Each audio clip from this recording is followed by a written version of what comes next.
How y'all doing, everybody? Hope y'all doing well. In this video, I'm going to be explaining the Brickley drill that I was taught by the Godfather, Shamil Duran, who's actually performing it on the video right now. Now, I sped it up because it's a lot of shots, a lot of makes, a lot of misses. But the whole point, as you can tell, is just to keep going, keep that rhythm, keep some sort of drive going. And I'm gonna break down each and every bit of it in terms of like what it does for us, how it gets us warm. Been doing this for about 7-8 years on and off. There was a period of time we weren't able to do it because we didn't have the time or the availability for any gym. I am blessed to be able to have a gym at times that I can utilize, and as you could tell, it's a lot of moving. He hasn't stopped moving the whole time I've been talking, and it's been a whole minute. Honestly, I sped up the video, so that's more like 3 to 5 minutes worth of movement. So as you could tell, this is complete and utter cardio. I also understand that when you're tired, what you're trying to do is see how many reps you can get, how much muscle memory you can have. And also, the whole goal is to try to get some sort of rhythm in. He got a little pause there because he had Junior give him a little intermission, but then he goes right back at it. So I'll explain each spot. Obviously, it's 5 spots. Baseline 3, baseline area. You're gonna do the elbow, and then you're gonna do top of the key. You're gonna do the opposite elbow, and then you're gonna do the opposite baseline. So it's pretty much an assortment of shots. I'll explain that in a second.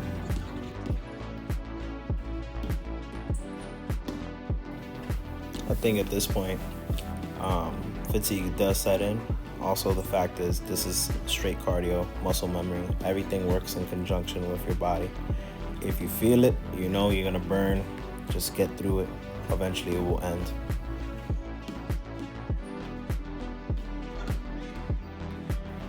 So as you see, he hits the 3 there, and then he starts in the middle, does layups. So what he's doing is 5 layups, trying to assert whether he wants to do a right-handed, left-handed floater or mid. And then what he'll do is, as soon as he's done with the 5 layups, he'll do a right step, and what he'll end up doing is a jump shot, mid-range.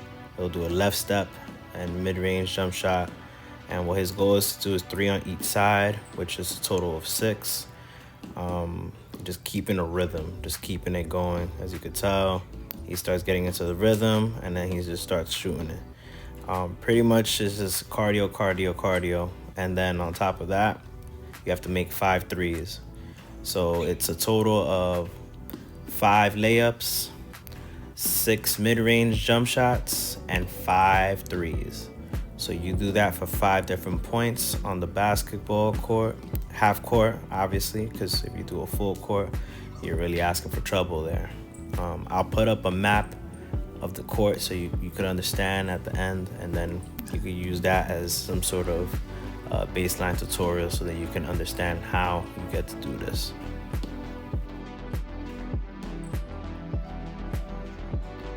So when you calculate it, you're taking 16 makes from each spot, totaling 5 spots across the court. In total, that's 80 shots made. However, since I'm not a good shooter myself, it takes me a bit more than just 80 basic shots to make it.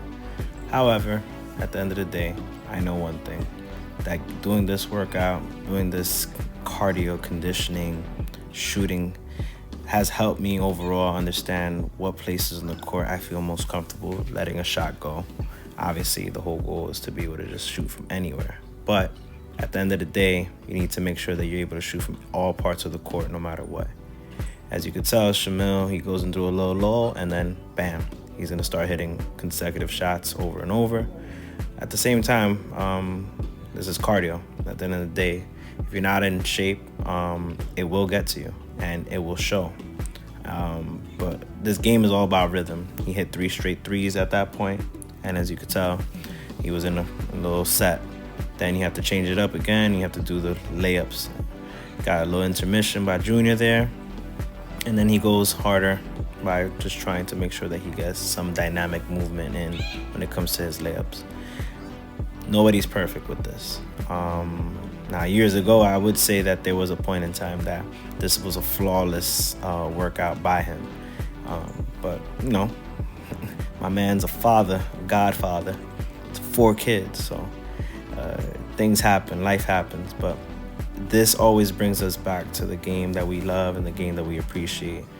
And just the work ethic that we used to have when we were younger. And it just gives us that energy and that renewal to say, hey, listen, we can still do this if we put our minds to it.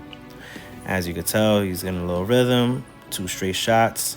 We're trying to finish it off right now with the final one. It's a little funny, but don't worry about it, because at the end of the day, he's going to get the shot in.